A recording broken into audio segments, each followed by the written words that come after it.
Saudações, queridos e queridas! Está no ar mais um número J-League com todas as novidades e informações do melhor campeonato de clubes da Ásia. Aqui você ouvinte ficará por dentro de tudo o que rola no campeonato japonês.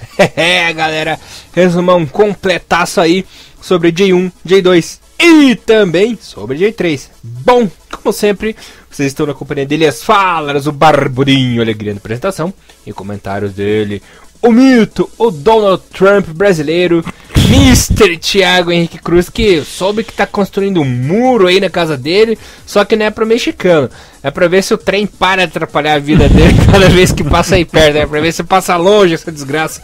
Procede, Thiagão?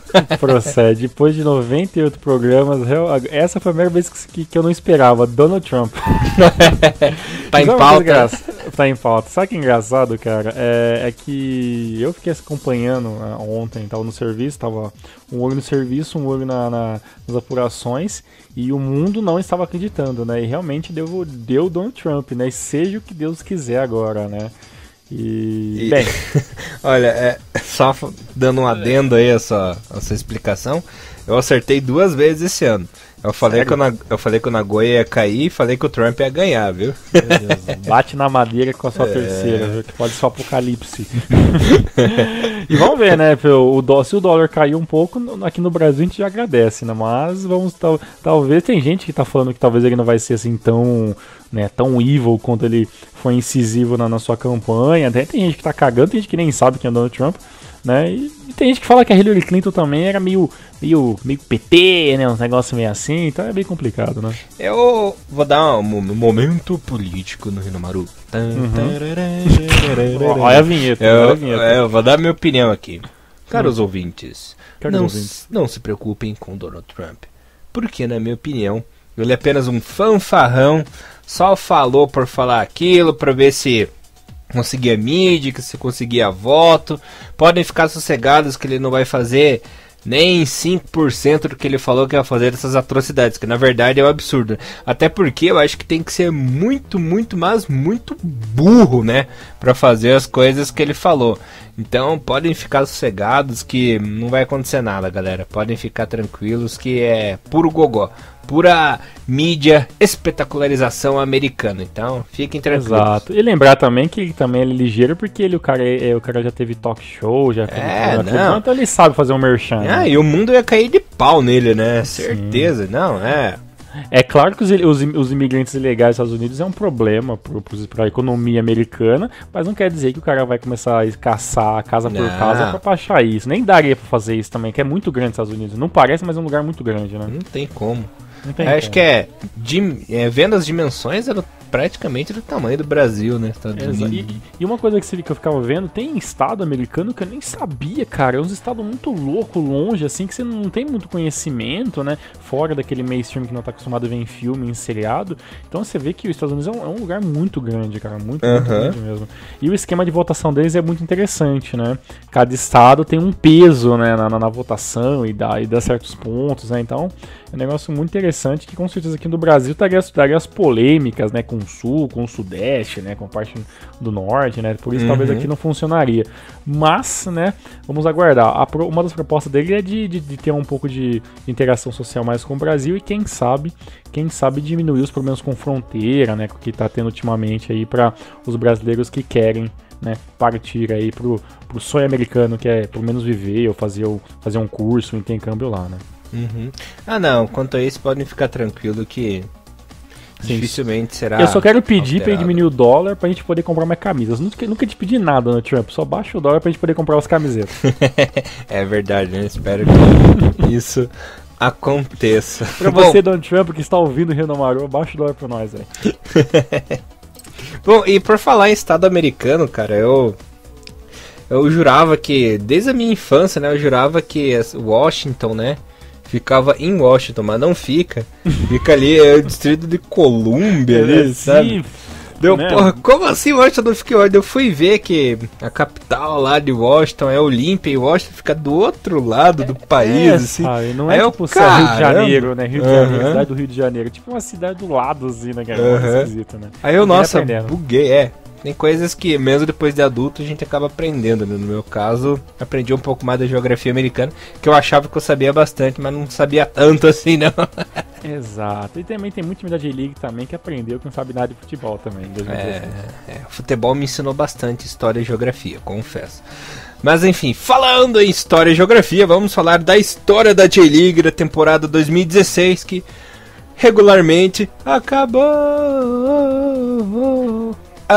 Acabou. E acabou também pela última vez, pelo menos por enquanto, foi o último ano desse turno-retorno com mata-mata. Né? Então, graças a Deus, graças a Buda, graças a Maomé, graças ao shintoísmo, sim, essa desgraça olha, terminou. Funcionou, é interessante, é bonitinho, mas a longo prazo também um tiro no pé. Infelizmente, eu acho que não existe um modelo de futebol perfeito. Olha, né? Mas o ponto corrido, pelo menos ele é justo e força o time a jogar o ano inteiro, né? Porque que o Kashima fez nesse retorno foi uma sacanagem na J-League.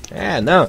E se ainda fosse, como posso explicar, do regulamento antigo, né? Pra quem não lembra, o regulamento antigo até 2005 era da seguinte maneira: eram esses 2 turnos iguais, né? Só que os campeões de cada turno se enfrentavam em uma final. Aí o vencedor era o campeão anual, campeão de tudo, beleza.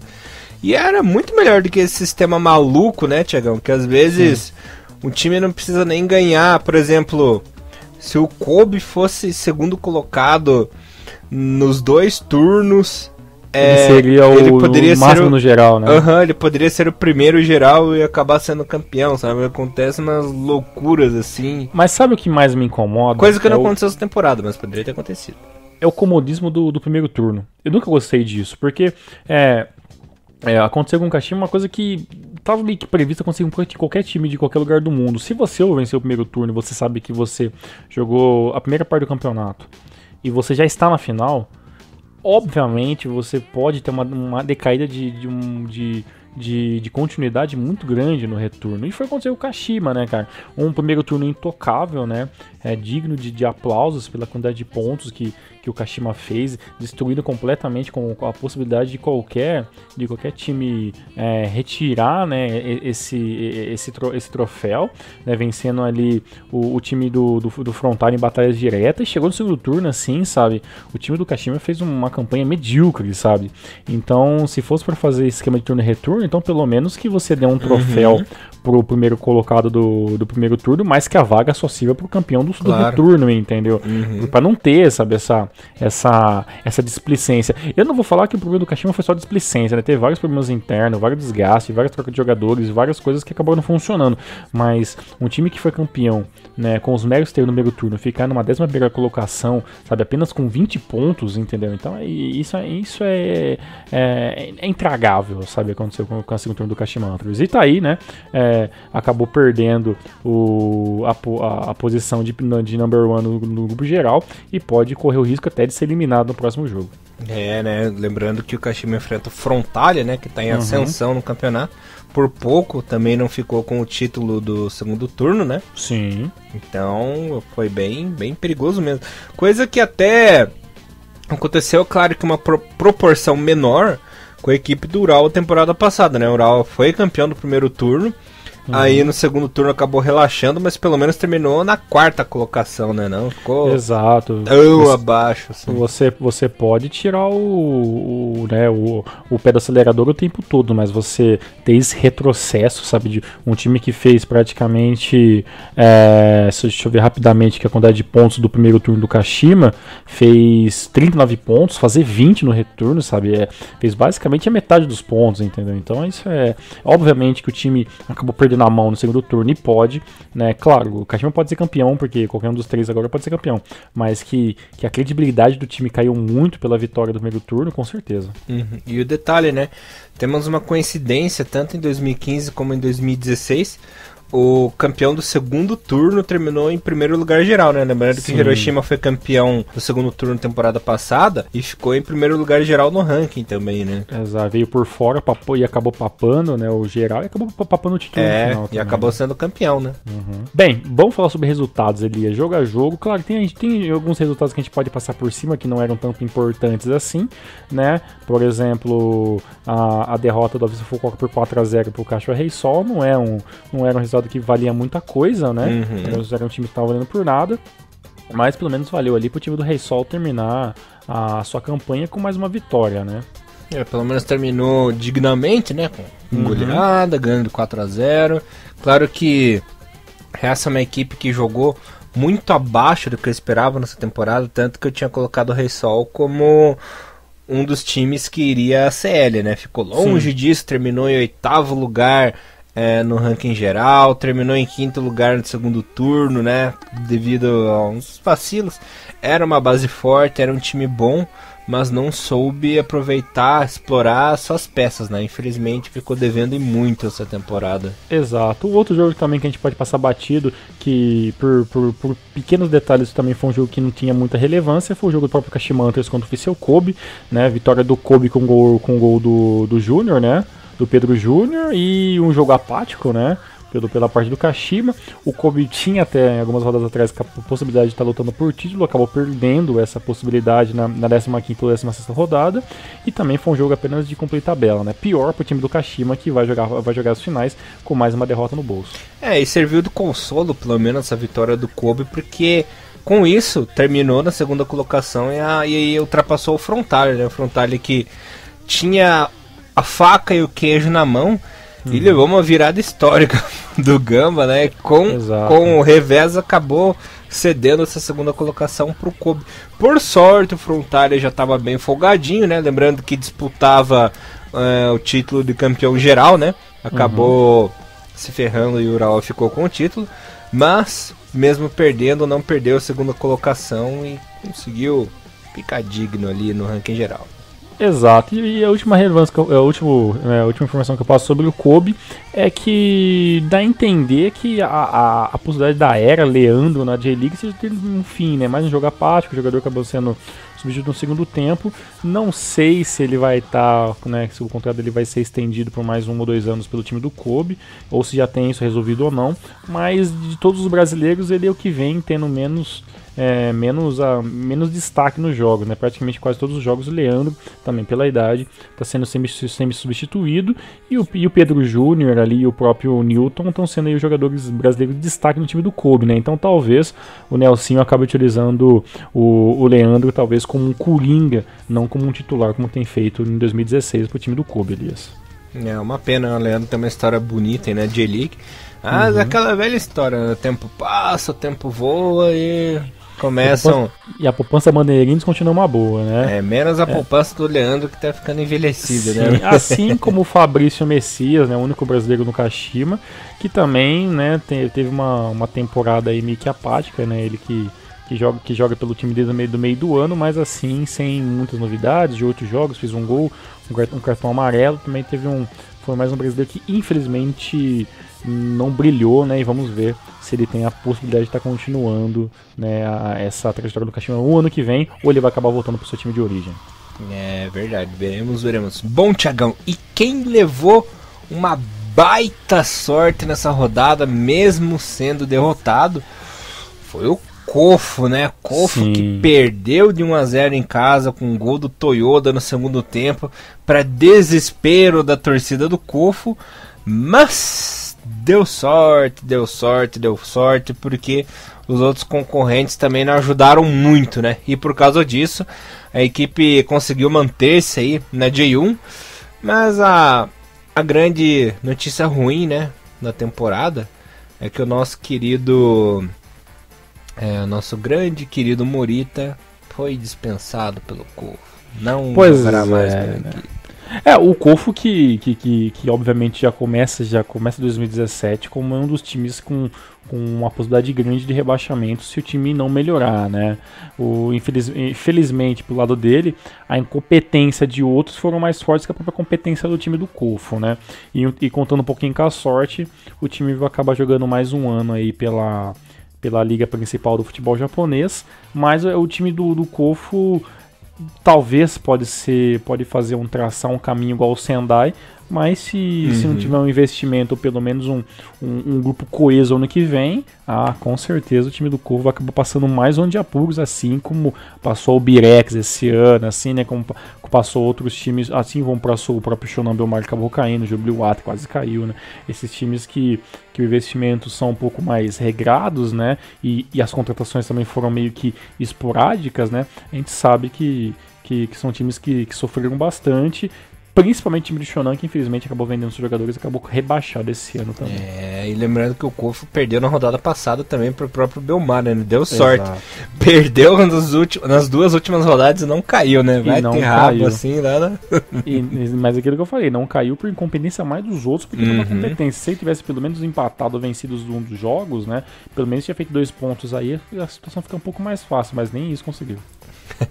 Que fase do Kofu, né? Que fase. E quem acabou se dando mal poderia ter se dado bem ainda, conseguir uma vaguinha na CL de última hora, foi o nosso querido Esquilinho Traiçoeiro, que acabou sendo, usar uma palavra nova aqui, acabou sendo traiçoado, né?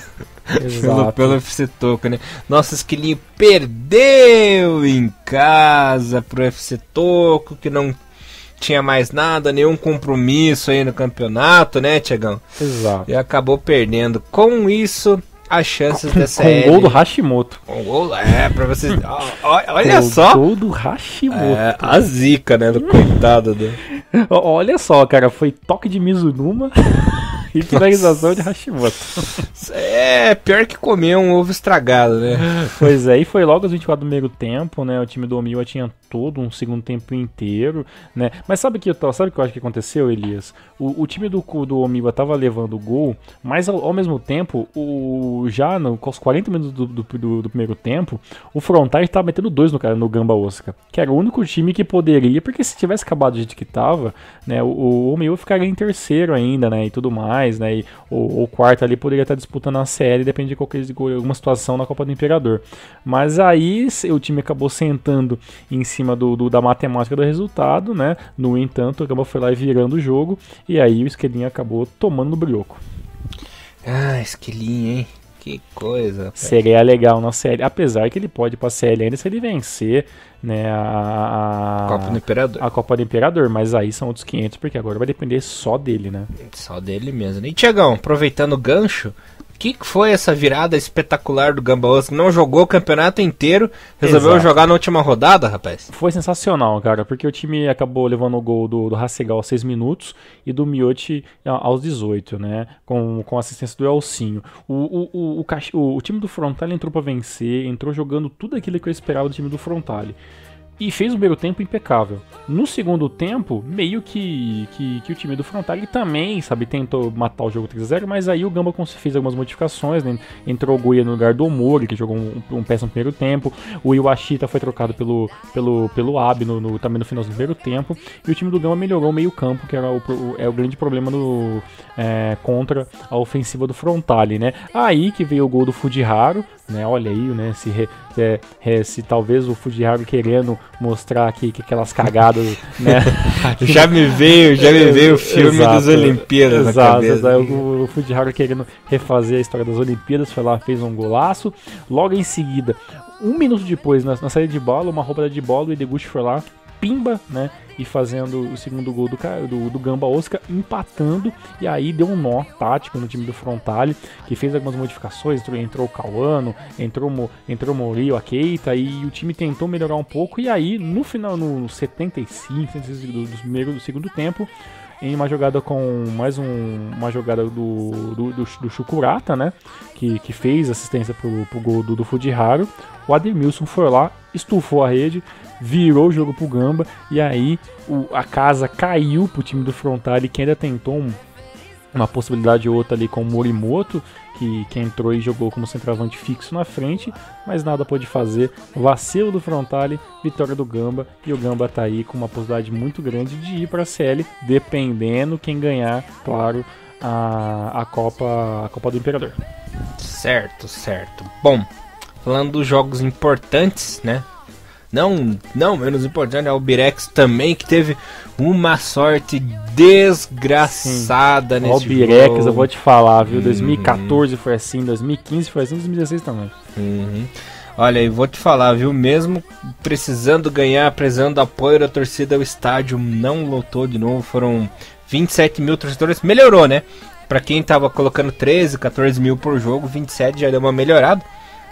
Mas mesmo assim, a equipe perdeu em casa, lembrando que é a terceira derrota consecutiva do Birex, né? Perdeu nas 3 últimas rodadas e não caiu também, né? Pra você ver como o nosso querido Nagoya, que a gente vai deixar por último, colaborou também, né? Exato, cair, e tinha um dos adversários mais difíceis, né, nesse último turno, né? O time de Birex enfrentava o badalado São Francisco de Hiroshima, né, campeão de elite com todos os méritos dos últimos anos. O Taka voando. O Taka voando, um dos elencos mais enxutos e mais quadradinhos e redondinhos, né, dentro da J-League, e foi 1-0 até que magro, né, mas é suficientemente importante pro time do Hiroshima se manter entre os 4 primeiros, né, no segundo turno ali, e fazer entre os 5 e 6 primeiros do segundo turno, e ainda o time da Birex, né, que perdendo dependia de outros resultados para não cair, e mesmo assim conseguiu, né, era para cair se o time do Nagoya não fosse tão vacilão. Ai, não sei nem o que dizer. Bom, falando de um jogo também milagreiro, né, vamos falar agora do Vegalta Sendai. Esse estava de boa, né? E o Wata, né? O Vegalta Sendai estava na boa, já não caía. Quem precisava vencer era o nosso querido Júbilo Wata, e conseguiu logo no começo, né? 3 minutos de jogo. O Eda foi lá e marcou 1-0. Gol suficiente para deixar a equipe com 36 pontos e livre, né? Lembrando que dessas equipes que tinham risco de rebaixamento, o mais tranquilo era o Júbilo, né? O Júbilo tinha 33, estava um pouquinho longe ali, dependia de muita combinação mesmo para acabar caindo. E por coincidência, o mais tranquilo foi o único que cumpriu o papel, né? Na rodada, foi o único que venceu ali, entre os 3 que estavam na zona do perigo, né, Thiagão? E foi vencer logo fora de casa, né?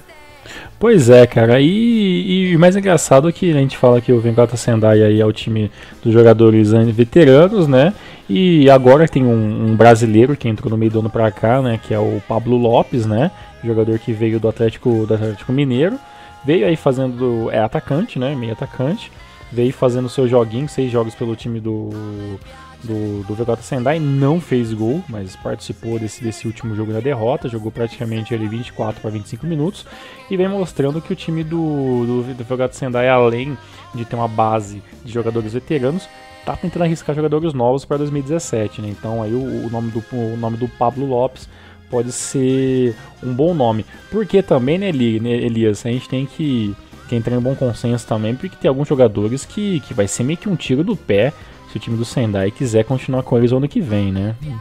Então, assim, o próprio Ramon, assim, já é um jogador que tem uma certa idade, né? A gente tem ali um grupo de jogadores do Sendai que, por mais que são jogadores interessantes, que são decisivos, que tá tudo acima de 30 anos, tá, né? Então não dá pro time também ficar dependendo dos veteranos todo ano também, né, Elias? Isso é verdade, né? Tem que ficar de olho nisso. Exato, mas, né, um dos times que tem menos informações sobre 2017 é o próprio time do Vegalta Sendai, e qualquer informação sobre troca de jogadores, modificação de alguma coisa, a gente vai ter que esperar o ano que vem, porque por enquanto nada é mexido lá no time do Vegalta Sendai, e pelo que dá para entender, assim, Ramon, Wilson, né, são jogadores que possivelmente podem ter ali uma continuidade, principalmente o Ramon, né, o jogador brasileiro aí, que esse ano fez aí 10 gols pelo time, foi basicamente o artilheiro do time do Vegalta Sendai, e com certeza deve ser um dos jogadores que deve estar confirmado para 2017, mesmo sendo um dos veteranos com 27 para 28 anos. O Ramon que, digamos assim, já é bem veterano, bem lenda na J-League, né, Thiago? 3 anos para 4, né? Praticamente é um jogador que fez toda a sua carreira jogando na Ucrânia, depois jogando para a Bulgária, né? E agora vindo para a J-League. Praticamente os torcedores brasileiros nem conhecem o Ramon porque realmente ele não jogou basicamente profissionalmente em nenhum time aqui brasileiro, pelo que mostra aqui as minhas fontes. Talvez deve ter jogado ali alguma coisa em categoria de base, mas é um jogador que saiu muito cedo para o exterior e está indo para o seu 3º, 4º ano no time japonês. Ramon vulgo presunto, né? Vulgo presuntinho. Ai, que bosta. Por falar em presunto, vamos falar da parte triste, né? Faltam 2 jogos agora pra gente comentar. Vamos falar do rebaixado, do que virou presunto, do defunto da temporada que, olha, você é prova, o ouvinte é prova. Eu falei que o Nagoya ia cair. Lembra? Lá em fevereiro eu disse isso. E a gente falou no último programa que o grande problema desse jogo do Nagoya e o Shonan é que o Shonan não tinha nada pra perder e com certeza era um time que nunca entrega nada, né? Ele sempre joga, por mais que é um time limitado, o time do Shonan ele tem esse esquema de mesmo o jogo não valendo nada, o time joga forte, principalmente porque o Shonan volta pra J2 e precisaria terminar moralmente bem, né, esse ano. E foi lá e meteu um 3-1 inacreditável em cima do Nagoya Grampus. O Nagoya precisando vencer com Túlio, com Narazaki, com todo mundo. Foi lá e perdeu em casa, né? E detalhe, né? A equipe do Belmari chegou a abrir 2-0 no primeiro tempo, para desespero da torcida do Nagoya. O time atacava, ia bem, acertava a trave e a coisa não dava jeito. Aí o Shimovic ali no começo do segundo tempo diminuiu de pênalti, né, Thiago? A equipe do Nagoya teve um pênalti, mas questão de 7, 8 minutos depois, o Naoki Yamada, né, o nosso querido Yamada Baby, como a gente falava antigamente, né, foi lá e fechou o caixão do Nagoya, rapaz. Pois é, e detalhe, claro, não pode nunca passar em branco, né, nesse jogo do Shonan Bellmare versus Nagoya Grampus, tivemos no segundo gol do Takayama assistência de Dinei, ex-Kashima Antlers, né, que vem fazendo aí seu 7º jogo pelo time do Shonan Bellmare. Fez 2 golzinhos, fez mais gol do que fez no time do Kashima Antlers. E infelizmente veremos o Dinei na J2 ano que vem, mas pelo menos ele vai conseguir pegar um pouco mais de experiência, né? Talvez se afirme um pouco mais no Shonan, que com certeza é um dos melhores elencos para jogar J2 nesse momento. Claro, o time vai acabar tendo algumas modificações, o próprio Dinei pode não ficar, mas se ficar com certeza vai ser uma experiência válida para o jogador, que infelizmente acabou não dando muito certo no time do Kashima Antlers, né? E o detalhe do segundo gol, né, do Bellmare, é que o Túlio falhou, né? O Túlio errou o tempo da bola, ele se atrapalhou inteiro, deu de bandeja aí. Sim, obviamente era parecido que o Túlio é um jogador que está fora de forma, não fora de forma física, mas fora do tempo de bola, porque realmente é um cara que estava em aposentadoria, né? Então a falha uma hora ia aparecer, mas infelizmente ele jogou alguns jogos muito bem até, né? Claro, limitado com a sua idade, limitado com o fator de ser um jogador que estava metade do ano inteiro parado, mas ele foi lá e foi vacilar justo no último jogo, né? Então acabou meio que tendo esse saldo negativo, né? E depois que o time do Shonan Bellmare fez o 3º gol logo depois do pênalti do Simovic, né? E aí praticamente acabou, né? Não tinha mais o que fazer, né? E sabe o que é o mais triste? Que se o Nagoya empatasse, escapava. Porque o Nagoya ia 31 e como o Berex perdeu, ficava só com 30, né? Então se o Nagoya conseguisse o empate, tava salvo. Caramba, velho. E assim, né, já que a gente tá falando sobre Túlio, né, se me engano na segunda-feira saiu uma nota na internet, no Facebook do próprio Nagoya Grampus, falando que o contrato do Túlio não será renovado para 2017, ou seja, não teremos Túlio, né, em 2017 no time do Nagoya Grampus, então com certeza esse jogo acabou meio que sacramentando a possível despedida dele, né? Melancólica, né? Melancólica, não precisava disso, né? No site da J-League, né, temos aqui um texto, né, falando sobre esse jogo do Nagoya, e o Túlio falou o seguinte após o jogo, né? Eu sou verdadeiramente abençoado por ter feito grandes amizades e ter grandes companheiros nessa equipe, né, lutando ao meu lado até o final.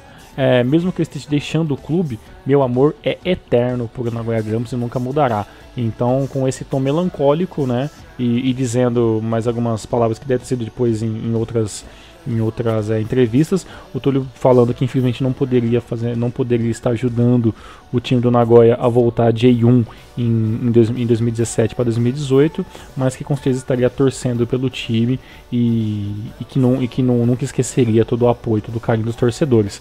Fim de uma era, infelizmente, com um dos grandes jogadores da seleção japonesa, que era o Túlio Tanaka.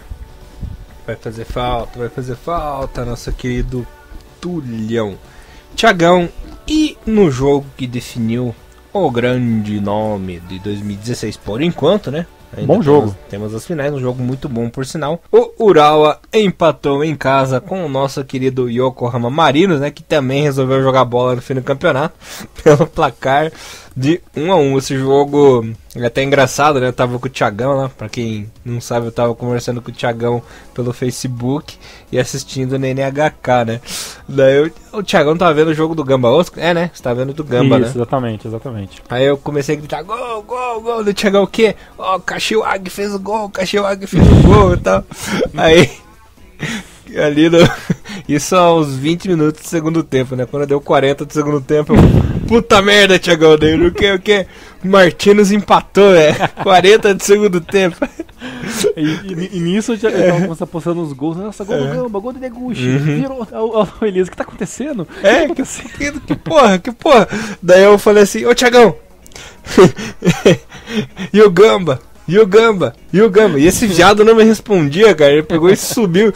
Daí eu fiquei desesperado, cara. Daí acabou o jogo, assim, eu vi os jogadores do Urawa com aquele meio tentando entender o japonês, né? Aquela cara de bosta, assim, todo mundo parado. Eu pensei, puta merda, será que os caras empataram, viraram, né? De repente apareceu o Kashiwagi comemorando assim, daí todo mundo, daí eu, também. Fui tomar um ar, cara. Foi foda, cara. Eu nunca esperava o Gamba jogando tão bem na última partida contra o Frontale, né? Eu acho que, se me engano, no bolão, eu até coloquei vitória do Frontale. Fiquei, o Frontale tinha ganhado o Gamba. Ele foi lá e perdeu de virada. Eu até vi aqui no placar, né? Urawa Reds 1, né? Marinos 1 e o Urawa 2, né? Que foi o Gamba nessa rodada. Sim, exatamente. O Gamba 2 aí vencendo. E assim, gol do Martins, né, cara? Puta que pariu, né? Tanto jogo, tanto jogador. Só uma coisa que eu não entendi, cara. Por que não começou logo com o Shoito, né, cara? Essa insistência no Togashi é inacreditável, né? Nada contra o Togashi, jogador interessante, mas o Shoito eu tenho Best Eleven, né? Eu tenho tudo contra, né? Porque o Togashi, pelo amor de Deus. Agora, uma ressalva que eu tenho, cara, é que, poxa vida, Petrovic, olha, ele é um excelente treinador, técnico e tal, respeitado na J-League, mas pelo amor de Deus, né, o cara tá há 10 anos no Japão, já fala uma palavra em japonês, cara. Exato, isso é muito triste, nem pra tentar, né, cara, nem pra feio, tentar, né, né? Cara? Até o Zico tentava alguma coisa ali em japonês, né, cara? Não defendo o Zico, né? Porque ele não tentava porra nenhuma. Tentava pelo menos ali pra agradar a galera, né? Ele não falava nada. E é o mesmo esquema que acontece com o Luxemburgo, né? Quando ele foi falar aqui no Brasil, né? Pra quem deve acompanhar a rede social. O Luxemburgo metendo o pau, falando que a galera acha que ele tá atrasado, não sei o que. Mas convenhamos, que a grana que esses filhos da puta ganham, não pagar um professor particular, é sacanagem, né, Elias? É comodismo, né, pô? Sim, com certeza. Eu acho o seguinte, você tem obrigação de pelo menos tentar. Ganhando grana que você ganhando essa quantidade de dinheiro, você tem a obrigação de pelo menos tentar. E o Petrovic, que nem você falou, né? Tá lá, cara, há anos, cara. Há anos. 10 anos, né? E não sabe falar pelo menos o basicão, mano. Porra, vai tomar no cu, né?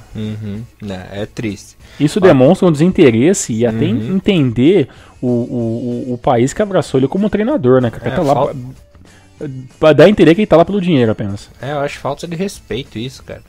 Com certeza. Concordo. Bom, Thiagão, falando aqui agora como ficou a tabela do segundo turno, para o pessoal saber. Urawa líder com 41 pontos, Viseu Kobe em segundo 35, Frontale em terceiro 34, Gamba Osaka em quarto 34 também, Reysol em quinto 30, Omiya sexto 30, Marinos, sétimo, 29. Oitavo, Sagantoso, 29. Nono, Tóquio, 29. Sanfrecce Hiroshima, décimo, 26. Kashima Antlers em 11º só com 20. Ei, maravilha, hein? Vegalta Sana, 12º com 20 pontos também. Anforekofo, 13º com 16. 14º pro Jubileuata com 13. 15º Nagoya Grampus com 13 pontos também. Que pontou bem. Em 16º, Albirex Niigata com 12, 17º Shunan Bellmare com 11 e na última colocação, 18º, a Vispa Fukuoka com 8. A artilharia no segundo turno ficou da seguinte maneira: o Leandro Viseu Kobe, né, terminou como artilheiro com 11 golzinhos. Cristiano do Rei Sol tem 9 e o Kobayashi do Frontale tem 9 também. Esse é dúvida, né? Nem sabemos se vai jogar essa temporada ainda ou não. Se recupera a tempo, né? A possibilidade de ele voltar apenas numa continuidade na Copa do Imperador, em dezembro. Eita vida, puxa vida.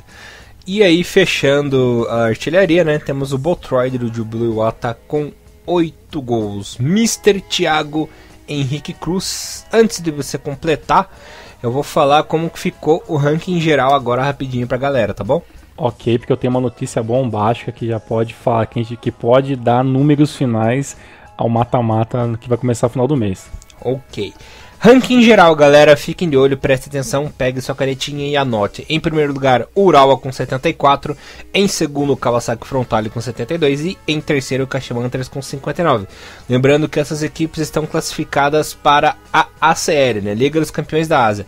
Urawa e Frontale já estão na fase de grupos e o Kashima jogará os playoffs da quarta fase. Em quarto lugar, Gamba Osaka 58. Em quinto, o Omier Didia com 56. Lembrando que o Gamba Osaka em quarto lugar ainda tem chance de jogar CL também, caso o Urawa Frontale ou o Kashima sejam campeões da Copa do Imperador, né? Então tem chance aí. E se o Gamba Osaka for campeão da Copa do Imperador, existe uma possibilidade também de o Omiya, né, jogar a CL, mas isso é bem improvável. Em sexto lugar, o Sanfrecce Hiroshima. Sétimo, Viseu Kobe. Oitavo, Kashiwa Reysol. Nono, FC Tóquio. Décimo, Yokohama F. Marinos. 11º, Sagantos. Vegalta Sendai em 12º. Jubileuata em 13º.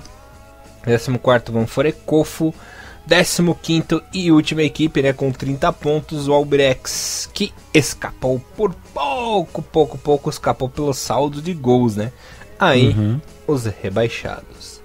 Nagoya Grampus com 30 pontos, lembrando que o Nagoya Grampus tem menos 20 de saldo e o Albirex menos 16, né? Isso que salvou a equipe do Albirex. Em 17º, com apenas 27 pontinhos, no Shonan Bellmare. 18º e último, a Vispa Fukuoka com apenas 19 pontinhos e o saldo negativo de 40 gols, né? Levou 66 gols. Até que levou pouco. Até que levou pouco, né? Porque tem time que leva 90 gols, né? Enfim. É J-League, né? J-League acontece tudo, né? Loucura, né? Bom, Thiagão, joga tua bomba aí, Turcão. Vamos ver, cara. Bem, todo mundo sabe, né, que a J-League volta agora nos gramados no finalzinho do mês, né? A semifinal entre Frontale e Kashima em jogo único vai ser no dia 23 de novembro, né? Certo. E depois a final em jogo duplo e de volta no dia 29 de novembro, né?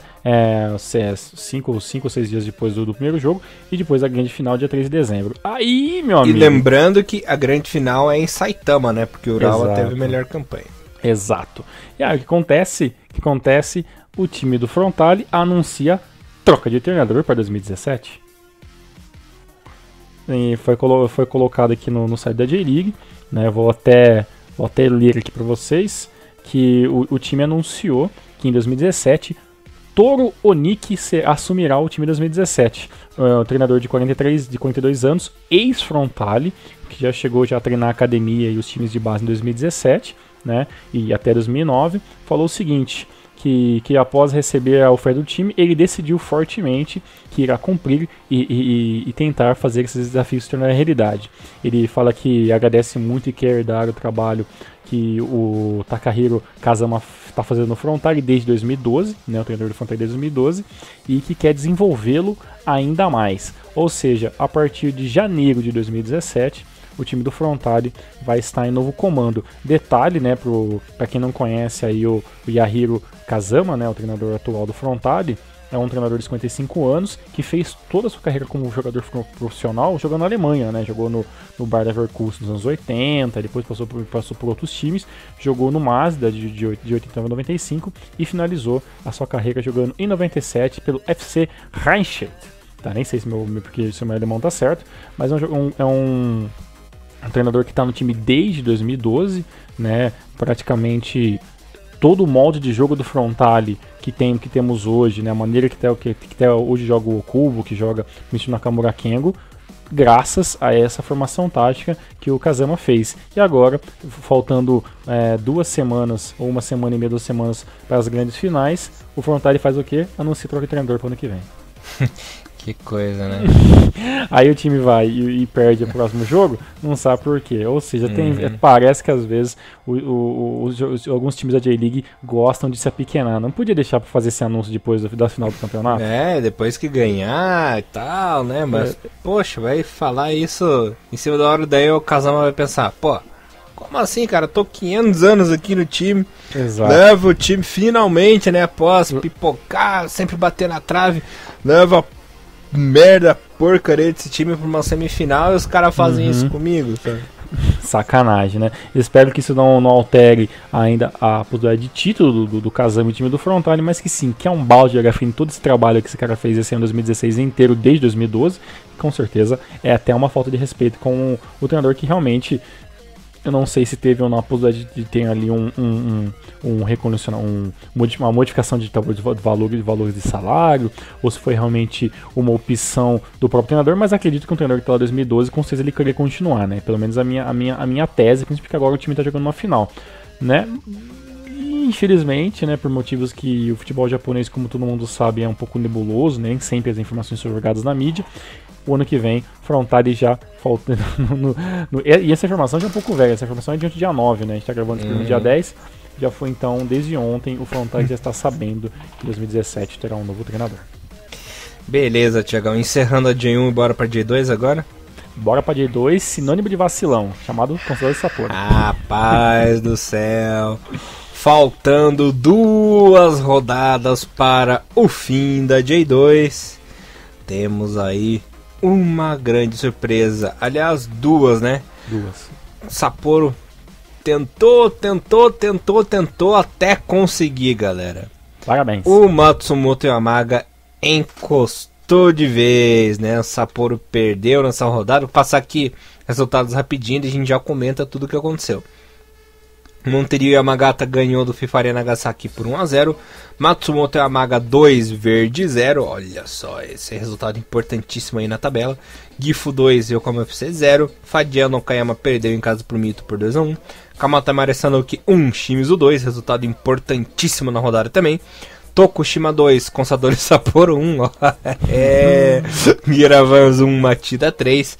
Roasu Kumamoto 1, Kyoto Sanga 2. Foi só elogiar o Roasu que já cagou na paçoca. Triste, cagou na pata de cavalo. Cheguei em Kanazawa 1, Diff United 2. Hehe, maravilha. Zaspa Kusatsu 2, Renofa 0. E Cereço 1, Herme 0. Bom, galera, vendo tudo isso aí, olha só, deixa eu contar como é que tá o negócio, galera. Consadole Sapporo ainda é o líder com 81 pontos e com 31 de saldo de gol, mas o detalhe, né, com a derrota e a vitória do Matsumoto, que soma aí 3 vitórias consecutivas, 5 jogos invicto, né, tem um empate aí no meio. O time do Matsumoto chegou aos mesmos 81 pontos, mas com o saldo de 30, né, ou seja, a diferença é de apenas um golzinho do Matsumoto pro Consadole Sapporo. Lembrando que o Consadole Sapporo chegou a abrir absurdos 15, 18 pontos ali pro segundo colocado. E agora tá ferrado, né? Exato, e também tem um detalhe, viu, Elias? A briga direta pelas vagas da J1 termina no Shimizu com 78 pontos. E lembrando que o Shimizu tá 3 pontos só também, né, Thiago? Exato, então são esses 3 times que lutam pela vaga direta. O Cerezo, que é o quarto, obviamente já está automaticamente no playoff, nos playoffs finais, porque com 72 pontos, faltando 6 jogos, faltando 2 jogos, não alcança mais o Shimizu e obviamente não alcança mais o Matsumoto Yamaga com 81 pontos. Então, né, Cereço, Kyoto, né, Okayama ali são os times que vão estar lutando, apesar de que o Okayama não está ainda tão 100%, mas já deve estar bem encaminhado. Não acredito que o Machida Zelva agora vai conseguir lutar. Então, basicamente, o jogo está definido. A única coisa que não está definida ainda é quem vai ser campeão e quem desses 3 vai acabar caindo para terceiro colocado e vai estar lutando ainda pelo playoff. Lembrando que o Shimizu já está com 7 vitórias consecutivas, né? Conseguiu uma arrancada espetacular aí no fim do campeonato e por isso tem chance de subir direto, né? Lembrando que o primeiro e o segundo colocado sobem direto, do terceiro ao sexto se enfrentam nos playoffs. Só deixa eu falar os outros times aqui, Thiago, rapidinho. O Cereço Osaka está em quarto, infelizmente o Cereço, se conseguir subir, só sobe pro playoff, né? Que tem 72 pontos, pode chegar até 78, que é a pontuação dos times que é o terceiro. O segundo colocado é o Matsumoto com 81, ou seja, não tem mais chance nenhuma matematicamente, nem na realidade, né, de subir direto, infelizmente. O Kyoto Sanga tem 66, é o quinto colocado, e o Fadiano tem 64. Machida Zelvia praticamente não tem chance de conseguir a sua vaga no playoff, né, tem 59. Vencendo seus 2 últimos jogos pode chegar a 65, mas é muito improvável, né? Porque... Exato, é difícil porque tem que vencer os 2 jogos e o Yokohama perdeu os próximos 2 jogos, né? E aí por aí o Yokohama, que é o próximo que vai fazer, tem 58, basicamente também já não tem chance nenhuma também, né? E tudo bem que o Fadiano Koyama tá colaborando, né? Que já faz um tempão que não vence. A última vez que venceu foi 5 jogos atrás, né? Exato, e acumula... 6 jogos atrás, aliás. E acumula basicamente aí 3 empates e 3 derrotas, né? São 6 rodadas aí sem vencer. E mesmo assim o povo não conseguiu alcançar, né? Então, pra você ver com a ruindade de certos times. Principalmente no nosso querido Yokohama FC, né? Que tá louco. Sim. tentou e morreu na praia. Exatamente. A boa notícia pros fãs aí do Ross Kumamoto é que não tem chance de cair mais, né? Sim, pelo menos isso. A parte do rebaixamento tá da seguinte maneira: times que tem chance de cair ainda, né? O Gifu, quem tá em 19º com 40, Kamatamare Sanuki em 20º com 39, o Giravanska Takyushu, que nesse momento tá na zona do Agriel, né? Sabe, você vai no playoff, vai ficar no playoff, não vai, enfrenta o segundo colocado da J3, e nesse momento quem tá caindo direto é o Tsuegen Kanazawa com 37, mas mesmo assim tá equilibradíssimo, né? Eu não sei, cara, eu acho que Takyushu se salva, caiu, Kamatamare se mata, e eu acho que o Kanazawa pra mim já partiu já. É uma das piores defesas, junto com o Kumamoto, uma das piores defesas desse ano. Já levou 60 gols, só não levou mais gols que o Gifu, né? O Gifu foi o time que mais levou gol aí na J2, levou 68, né? Assim, por mais que o Renouf Yamaguchi também levou 61 gols também, né? Então a gente tem uma gama de times que levaram 60 gols. Um dos times que foi o Kusatsu também levou 60 gols também, mas assim, a gente tem algumas defesas bem vazadas, mas assim, não é nada muito estrondoso, né? Ninguém passou de 70 gols tomados, 80, né? Então, dá a entender que pelo menos defensivamente existe uma lenta evolução do futebol japonês. E já que você deu esse gancho sobre valores e que times que tomaram mais gols e tudo mais, o time do Matsumoto Yamaga é a melhor defesa da J2, com apenas 28 gols tomados e 58 feitos, e o melhor ataque é o do Shimizu, 81 gols feitos em 2016 e tomou 35, né? E o time do Sapporo, né, meia bomba, né? Fez 63, fez mais gols que o próprio Matsumoto, em compensação tomou mais, 32. E dessa caralhada de gols, desses 81 gols que o Shimizu marcou, 25 deles foram do Chong-Tse, que é o artilheiro da competição, com 20, fez gol pra caralho, hein? Venha pra J1, pelo amor de Deus. E detalhe, desses 25, apenas 2 foram de pênalti, né? Então, realmente, ele tá matador. Aí, continuando aqui, temos o Layab, né? O norueguês do Yokohama. Na verdade é Loyab, né? Porque 2 As na Noruega fala O, alguma coisa assim. Enfim, É a Layab, foda-se. Do Yokohama com 18. Temos o Omae do Shimizu com 18 gols também. Olha só, né? Olha aí, hein? Só o Omae e o Chongqing, deixa eu ver, 25, 40... Tem, só o Omae e o Chongqing tem 43 gols, né? Metade dos gols que o Shimizu fez foram desses dois jogadores, né? Cara? Vou te falar, cara, que esses 45 gols é mais do que todos os gols que o Verde fez... É mais do que o Mito Holy Hulk fez, sabe? É muito mais que... Então, praticamente é mais gol do que todos os times da 13ª posição pra baixo fez, cara, em 2016. Nossa, que coisa, né, Thiago? Que coisa. Eu dando uma olhada aqui no Shimizu, outros jogadores que marcaram gols aqui, bastante gols. Shirasaki fez 8 gols, Kitagawa fez 9, Murata fez 5... Omae 18, Chongqing 25. Até o nosso querido Duck fez gol, fez um golzinho aí, cara. Olha só, quem diria. O Omae, eu acredito que o Omae e o Duck, lixo, até continuam no Shimizu, por uma questão contratual e por gostar do time. Agora, o Chongqing, cara, eu não sei se continua no Shimizu, mesmo se subir pra J1, eu não sei se continua no Shimizu. Com certeza que algum time, né, vai lá, cobre a multa, cobre mais e vai levar esse time pra um... Espero que o Chongqing vá pra um time melhor da J1, ou que o Shimizu venha com um patamar Cereço 2015, assim, contratando nego a rodo, que eu acho um pouco difícil, né? Só espero que eu não caia também. Exato, né? Cereço na boa, né? Mas não me quer me trazer Furlano, puta que pariu. Mas pra isso, né, o Shimizu tem que subir. Tem que subir pra isso. Pra você, quem cai eles na J2 esse ano? Vai... Deixa eu ver, cara. Não cai, né? Mas que mata a final ali, né? Porque não tem. Porque o Jason luta ainda, né? Com o cara da J3 pra ver se cai ou não. Acho que o Tsuegen já caiu, né? Se bem que, cara, J2 é uma surpresa. Eu não duvido que o Gifu vá pro playoff e ele caia com a Kamatamare Sanuki aí, né, na lanterna, cara. Porque o Gifu ele não pode. A J2 é uma loucura, né? O Gifu não pode ir pro playoff, porque no mata-mata o Gifu não aguenta. Não, eu acho que o Gifu vai ficar ali. E tô achando que o Giravans vai cair na lanterna e o Kamatamare vai pro playoff e o Tsuegen Kanazawa vai acabar escapando aí. Eu tenho essa intuição, cara. Caraca, vamos ver. Tem lógica o que você fala. Até mais lógica do que eu falei. Né? Eu sou mais coração, você foi mais a lógica. Vamos esperar pra ver. Vamos ver. Ó, o próximo jogo é Yokohama e Tsuegen Kanazawa, né? É um jogo que não dá pra saber o que vai acontecer. O Giravans vai enfrentar um Mito. Que também meia bomba. Tá em 13º por um milagre. E o Fefari Nagasaki enfrenta em casa o Kamatamare. O Kamatamare já vai perder nessa rodada. Sim. Vai levar um pau do Fefari Nagasaki. Os outros dois que já não sei. Vamos ver como é que vai ser a última rodada desses Tsuegen Kanazawa vai jogar fora de casa contra o Consador. Já vai levar um pau também. Aí tem tudo pra perder. Tem tudo pra perder. Kamatamare Sanuki enfrenta o Gifu United em casa. Complicadíssimo esse duelo. Com certeza, aí também, porque o Jeff é aquele esquema, né? Mesmo o time não lutando por nada, qualquer derrota vai ser problema em questão de torcida. Então, obviamente, que o time do Chiba tem que vencer, né? E o Giravans vai enfrentar o Montedio fora. Então, pelo que eu tô vendo, vai dar a minha previsão mesmo. Tô vendo que eu já me fudi. Ainda bem que eu não apostei nada.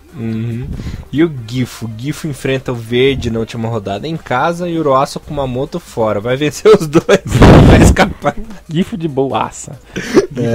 É capaz do Gifu terminar na frente do Uruaço Kumamoto ainda nessa temporada, hein, cara?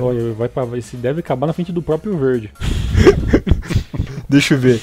É capaz de terminar ainda, cara. Se o Verde perder 2 jogos, termina mesmo, cara. Pode acabar nos 15 primeiros. E lembrando que o Verde tá 3 jogos sem vencer já, né? Foram uma derrota e 2 empates, né? Então... É Gifu campeão da J2 2017.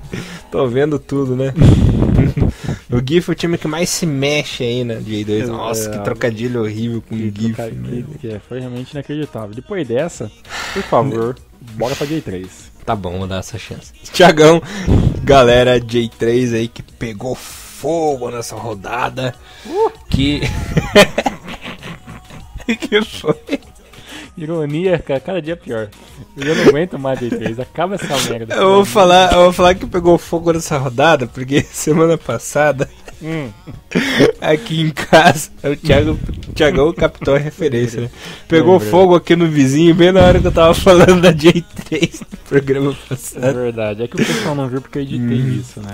Mas assim, a gente ficou pelo menos, a gente perdeu uns 40 minutos de gravação, porque o Elias tava falando alguma coisa, peraí, Thiago, tá pegando fogo aqui. Como é que tá pegando fogo? Aí o Elias volta, aí passa a ambulância. Oh não, tá pegando fogo aqui no vizinho. Aí ele ia sair, voltou. Aí depois que descobriu que tá pegando fogo não sei aonde. Foi, olha, realmente ele veio pegando fogo literalmente em Curitiba. É, que fase da J3 e a do barulho. J3, acabe logo antes que você mate alguém. Tá pegando fogo, bicho. Tá pegando fogo, bicho. Mas enfim, galera, falar aqui dos jogos. Vou começar bem, né? Blow it!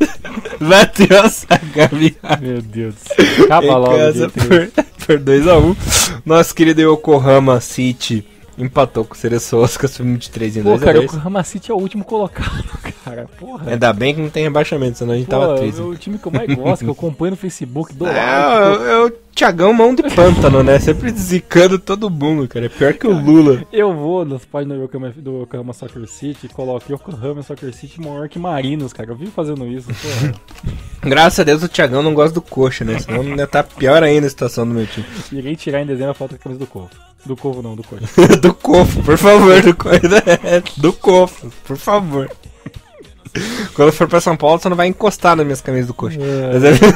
Eu vou tirar a foto com a camisa do Cofo e do Paraná Clube. Do Paraná pra fuder o Namur e qual que é do Atlético Paranaense pra fuder o time que o Elias não gosta. É isso aí, tá certinho. Coitado do Paraná, se fode sozinho, né? Thiagão vai afundar de ver, vai virar uma portuguesa Paraná. Certeza que o Thiagão gosta da portuguesa, cara. Cara, eu adoro a portuguesa. Aí, ó, viu? Tá explicado. E eu fudi o Kashima também, que foram 5 jogos que eu tô assistindo o jogo com o Yuki e o Yuki só tá fudendo o Kashima só. Levou o gol do Pedro Júnior, eu sou o maior pé frio da J-League. Thiagão tem que começar a torcer pra Coreia agora também, né? Boa. Vou tocar pra Arábia Saudita semana que vem. Isso aí, ó, o Thiagão. Tá lá o Thiagão, burca e tudo, né? Ai, eu tô chorando, cara. Partiu o Riad, né? Meu Deus, acaba com essa J3, pelo amor de Deus. Imaginei o Thiagão com aquele bigode grosso, né? Com aquela roupinha branca, sabe? Parecendo um pai de santo oriental, né? Do Oriente Médio. E alguém fica aquela piada, tá deixando o bigode? Deixa eu também.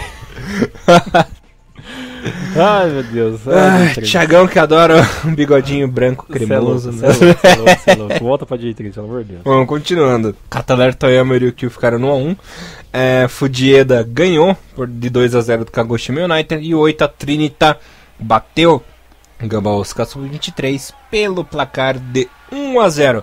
Classificação, galera, no momento, Totig ainda é o líder, né? Com 58 pontos em 28 rodadas. Lembrando que o primeiro colocado sobe direto para J2. Quem está em segundo no momento é o Oita com 55, né? Uma diferençazinha aí pequena de 3 pontinhos. Kagoshima United é o terceiro colocado lá embaixo, né? Com 49. E lanterninha é o nosso querido Yokohama City, né? Olha a diferença, né? Em 16º com 17 e o 15º tem 28, né? Que é o Grula Morioka. Eita, complicada a vida do nosso Yokohaminha, hein, Tchernão? Exatamente. E Elias, essa mão de quantas pampa rodadas pra acabar a J3? Eu tô perdido. A J3 aqui, deixa eu fazer o cálculo. Por que, cara? Eu tô achando que com essa tá vitória, acabando. O tá Toshig acabando, né? já tá acabando a taça, né? Abriu 3 pontos, né? Pro Oita, né? São 30 rodadas? Tá acabando. Faltam 2 rodadas. Faltam 2 rodadas. Isso que eu vi aqui, né? Acaba do dia 20, uma coisa assim, né? Se o Totig ganhar na próxima rodada e acabou. joga em casa contra o parceiro Nagano, já subiu, né? E o Oita ganhou. Pra mim já ganhou já. O problema é que o Oita enfrenta o Yokohama City. Ganhar já era. Vai embolar. Talvez o parceiro possa fazer alguma coisa ali e acabar empatando, tirando um empatinho ali do Totig. O Ita ganha do Yokohama, diminui ali pra empata, mas no último jogo assim da Totig ainda. Pelo jeito vai ficar pra última rodada a decisão, porque eu acredito que o Oita vai ganhar do Yokohama City e o nosso querido Totig vença o parceiro Nagano. Aí, meu filho, complica, né? Que caso a última rodada é a seguinte, deixa eu explicar pra vocês. Grula Morioka e Totig. Se o Totig perder, e o nosso querido 8x30 ganhar do Gainari Tottori fora de casa, né? As duas equipes jogam fora. Quem será o campeão é o Oita, porque o Oita tem um saldo de gols de 21 e o Totig tem 19, né? Então, se as duas equipes terminarem com a mesma pontuação, quem sobe é o Oita, rapaz. Mas sabe quem que eu acho que vai dar, Elias? Por causa que, olha só, pela sorte do Toshig e do Oita, eles vão jogar contra um dos três piores times, né? Contra dois dos três piores times da J3, né? Com o Gainari Tottori, que é o 14º, e o Grumuru, que é o 15º.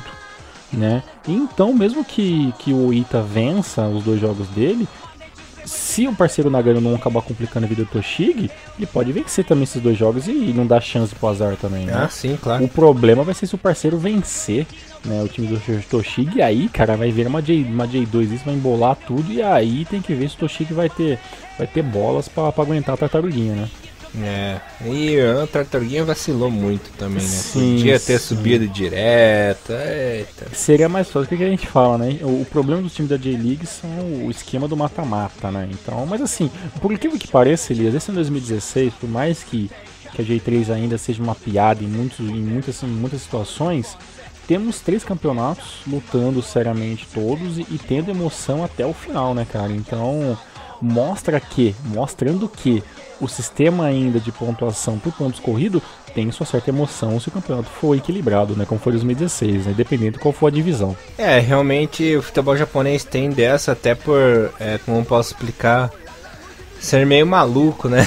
Sim, tem muita inconstância no futebol japonês. A gente chegou a falar isso nos últimos programas, né? Isso. E isso dá essa emoção muito mais, né? Claro que futuramente a tendência na J1 é que alguns times disparem muito pela parte econômica e investimento. Mas enquanto essa bolha não acontece, a gente vem tendo aí bastante emoções muito grandes até as últimas rodadas, principalmente na J2, né? Realmente, né? A J2 que pra mim, no meu ver, é o campeonato mais maluco que tem. Exatamente. Para mim a J3 também é muito interessante. Se não fosse o Sub-23 e se tivesse um olhar um pouco mais interessante, principalmente pelos times que jogam a JFL, né? E não tem a possibilidade ainda de ter super licença, de conseguir ter a porra do estádio com o mínimo de cadeiras possíveis, não sei o que, para poder jogar J3. Mas com certeza, no máximo, né, nos próximos 3 ou 5 anos, a J3 já deve ser muito diferente desses campeonatos que começou aí em 2014 e 2015. Bom, maravilha, galera. Então, lembrando que teremos uma pausa, né, no número J-League. A gente vai voltar daqui a pouquinho, lá pelo dia 29, né? O primeiro jogo dia 29, a gente volta lá pelo dia 30 ou dia 1º aí de dezembro. Ou a gente volta depois da final entre Kashima e o time do Frontale, né, que são as semifinais de coisas, ou a gente volta depois do primeiro jogo da final, né, para falar sobre o jogo que deu antecedência e depois do primeiro jogo de ida antes do jogo de volta. Mas não fiquem aflitos, porque nós não ficaremos longe, porque temos nossos especiais, lembrando que tem rodadas eliminatórias, né, temos aí amistoso do Japão, tem rodadas eliminatórias. Então tem Hinomaru seleção japonesa aí, né? Exato, então tem bastante coisa até o finalzinho de dezembro aí. Continua com a gente, agradecemos sempre aí a galera, os ouvintes que sempre estão dando apoio, ouvindo e voltando para ouvir mais do Hinomaru. Beleza, galera, muito obrigado, queridos ouvintes, muito obrigado, Thiagão. Voltamos mais na semana que vem com Hinomaru, levando o melhor do futebol japonês pra vocês, pessoal. Um abração e até semana que vem. Valeu, tchau. Sayonara.